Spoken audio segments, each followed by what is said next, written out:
자, 이제 세 번째 문제. 역시 그 지난주에도 유사한 그 개념, 고전적 산림 수확 조절 방법 중에서 면적 조절법과 재적 조절법에 대한 설명, 그런 그 문제 지난주에 했었죠. 오늘은 약수령 형태로 그 산림 그 수확 조절 방법 중에서도 절충 평분법에 대해서 설명을 해보라.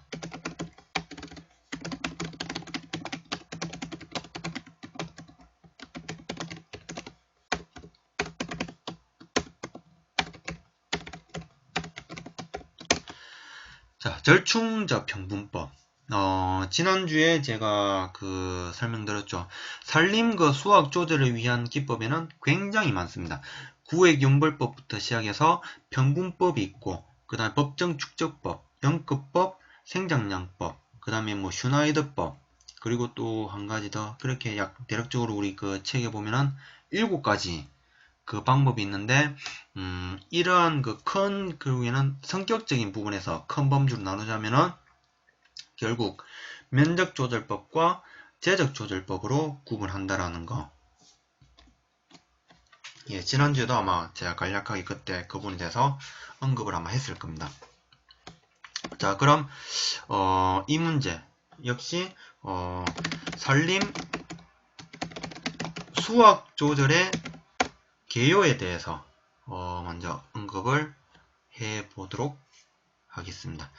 자, 산림 수확 조절 방법이란 산림 수확 조절이라는 것은 이미 오래전부터 우리가 이제 이 산림 수확의 조절을 위해 가지고 효율적인 조절을 위해서 여러 가지 다양한 방법들이 연구가 되고 개발되고 활용이 되어져 왔다라는 점이 첫 번째가 되겠고요.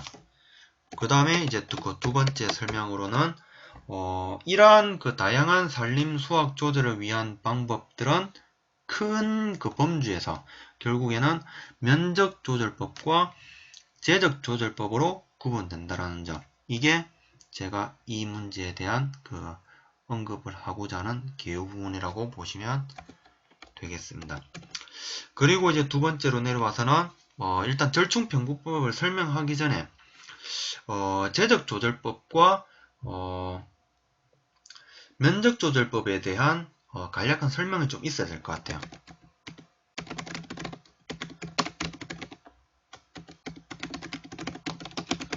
자, 재적조절법과 면적조절법에 대한 비교. 역시 항상 그 뭐 비교라는 그 부분이라든지 차이점이라든지 이런 그 설명을 하고자 할 때는 무조건 답지를 반으로 쪼개서 저는 설명을 해줍니다. 역시 이렇게 구분해주고 앞부분에는 재적조절법이 되겠고요. 그 다음에 두 번째는 면적조절법이 되겠다라는 거. 그러면은 이 재적조절법에 대한 그 설명은 어떻게 해주면 되겠느냐. 재적조절법은 개념적인 부분은 뭐 재적을 위주로, 면적을 위주로 그렇게 그게 되기 때문에 저는 이제 성격적인 부분에서 재적조절법은 안정적인 수확이 가까운 미래에 도달이 가능하다. 그러나 이따금 하나의 벌기령 이후에도 조절이 잘 된 산림에 도달하지 못하는 경우가 있다는 단점을 가지고 있다는 거. 이게 그 재적조절법에 대한 설명이 되겠고요. 면적조절법에 대한 설명은 이 재적조절법과 이제 반대가 되겠죠. 조절이 잘 된 산림의 경우에는 하나의 벌기령 이내에 그 법정림으로 도달이 가능하다라는 거. 그러나 가끔 가까운 미래에 있어가지고 안정된 수확을 희생하게 된다라는 점.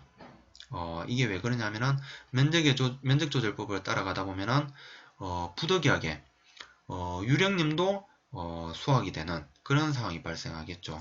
그런 그 부분에 대한 설명이라고 보시면 될 것 같아요. 예, 이렇게 재적조절법과 면적조절법에 대해서 설명을 간략하게 해주시고요. 그리고 이제 그 세 번째로 넘어와서는 그럼 이제 절충평분법이 뭔데? 절충평분법이 뭐냐? 그 첫 번째 앞부분에 그 언급했다시피 면적조절법과 제적조절법을 결합한 가장 공인된 일반적인 방법이 절충평분법이다 라는 부분, 이게 첫 번째 개념이 되겠고, 그 다음에 두 번째로는 특정 인분에 대해서 면적이라든지 제적, 조림적인 상태와 산주의 방침, 그리고 욕구와 관련된 모든 사항을 종합적으로 고려함에 근거해서 정기 허용 벌치량을 수립하는 것을 의미한다라는 거. 이게 그 절충평분법에 대한 개념으로 설명을 해주시면 될 것 같아요. 역시 이 문제도 맺은 말은 선택적으로 언급해줄 만한 멘트가 생각나는 부분이 있으면은 개인적으로도 써주면 되겠고, 만약에 그 시간상 여건이 안 된다, 여기까지만 하셔도 그렇게 점수를 받는데 지장은 없을 거라고 저는 생각을 하고 있어요. 예, 이게 그 절충평분법에 대한 이상 그 설명이라고 보시면 됩니다.